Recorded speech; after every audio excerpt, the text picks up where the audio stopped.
Sekarang kita masuk ke materi klasifikasi fungsi. Fungsi terbagi menjadi dua, yaitu fungsi aljabar dan fungsi transenden. Fungsi aljabar terbagi menjadi dua, yaitu fungsi rasional dan fungsi polinomial. Fungsi rasional merupakan fungsi yang dinyatakan sebagai Rx sama dengan Pnx per Qmx, dengan Qx tidak sama dengan 0. Fungsi rasional adalah fungsi yang dinyatakan sebagai Rx sama dengan Pnx per Qmx, dengan Qx tidak sama dengan 0.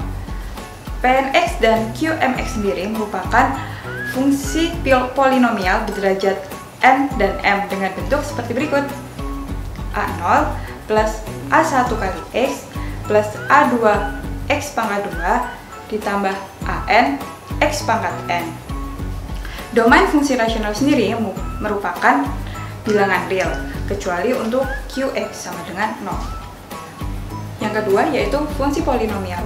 Fungsi polinomial sendiri berbentuk Pnx dan Qnx, di mana an tidak sama dengan 0. Adalah bilangan real dan merupakan koefisien. N adalah bilangan asli dan merupakan derajat dari polinomial. Domain dari fungsi polinomial sendiri merupakan bilangan real. Ada berbagai macam bentuk fungsi polinomial. Yang pertama yaitu fungsi linier atau polinomial berderajat 1, fungsi kuadratik yaitu polinomial berderajat 2, dan fungsi kubik yaitu polinomial berderajat 3. Fungsi polinomial berderajat 1 memiliki bentuk umum sebagai y sama dengan a plus be, di mana a merupakan intercept dan b adalah gradien. Jika diketahui dua buah titik yaitu x1, y1 dan x2, y2, maka fungsi liniernya berbentuk y min y1 per y2 min y1 sama dengan x min x1 per x2 min x1. Jika diketahui gradien b dan sebuah titik, maka fungsi linearnya adalah y min y1 sama dengan b dikali x min x1. Kemudian, jika diketahui gradien b dan intercept 0,a, maka fungsi linearnya adalah y sama dengan a plus be. Jika diketahui intercept 0,a dan c,0, maka fungsi linearnya adalah y sama dengan a min a per c kali x. Kemudian, fungsi polinomial berderajat 2 atau ya seringnya disebut dengan fungsi kuadratik. Fungsi kuadratik memiliki bentuk umum y sama dengan a0 plus a1x ditambah a2x kuadrat. Langkah-langkah untuk menggambar persamaan dari fungsi kuadratik sendiri, yang pertama yaitu menentukan tipot atau titik potong dari sumbu x, di mana y sama dengan 0, dan titik potong sumbu y, di mana x sama dengan 0. Kemudian yaitu mencari persamaan sumbu simetri dengan rumus x sama dengan min b per 2a.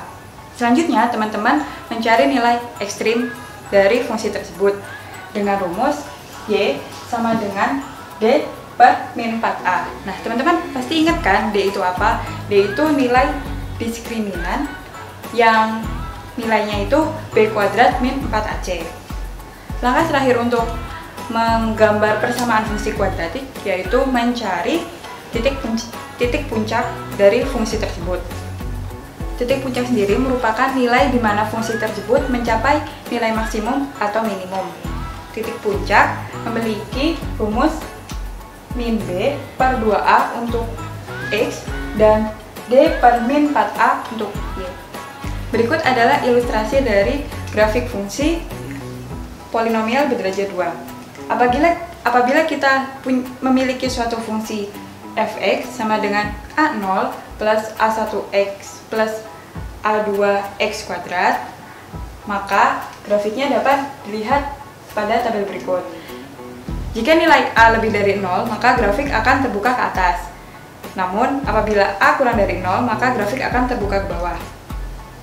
Jika nilai diskriminan dari suatu fungsi kuadratik lebih dari 0, maka fungsi grafik akan memotong sumbu x. Jika nilai diskriminan atau d memiliki nilai sama dengan 0, maka grafik akan bersinggungan dengan sumbu x. Jika nilai D atau diskriminan kurang dari 0, maka fungsi grafik tidak akan memotong sumbu X ataupun Y. Selain A0 plus A1X plus A2X kuadrat, fungsi polinomial berderajat 2 juga memiliki beberapa bentuk. Yang pertama yaitu Y sama dengan A dikali X min X1 dikali X min X2. Fungsi tersebut merupakan fungsi kuadrat yang memotong sumbu X di dua titik. Sedangkan fungsi kuadrat yang diketahui titik puncaknya XC, YC, maka memiliki bentuk Y sama dengan A dikali kuadrat dari X min XC ditambah YC. Oke, pembahasan mengenai klasifikasi fungsi telah selesai. Terima kasih sudah menonton, semoga bermanfaat. Wassalamualaikum warahmatullahi wabarakatuh.